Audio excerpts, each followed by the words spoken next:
mahal na isang asawa, isang tricycle. So ipapangalan niya lang kay nanay niya, hindi sa lalaki. Pagpatay niya, gusto nila, ibaligyan ang tricycle, 15,000. Imagine na balaga may motor, kag may 15,000. Ito lang ba si Dami nga ibaligyan nyo.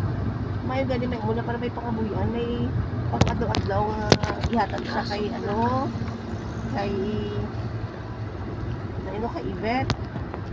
Na 15,000 tricycle na ag motor 15,000 lang sa igkay gani subong pila magdami wala gin baligya mo to nung kontra nila si Dami kay puro si Jan may buyer na guro nga mas mahal ko sa tag niya lang kay 15,000 gahambalan ako mabisi ambong nga sige Jan ko alang to sa balayara naman dito amo lang ba mabisi ambong hindi sila naggusto sa gamo na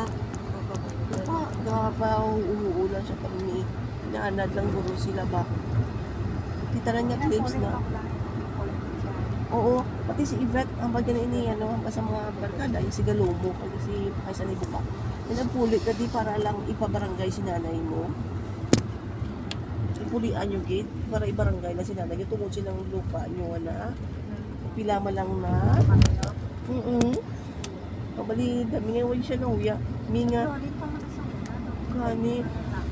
Sa crossing service, ako na sa may Salbanias, naman ako nuhaw. Meron na siya manggahan, wala ganit ginahilabtan. Ang dito sa balay, hilabtan. Yung nasunto lang, nabiga silang miras na sister-in-law ni Daming, gabi Vijaya.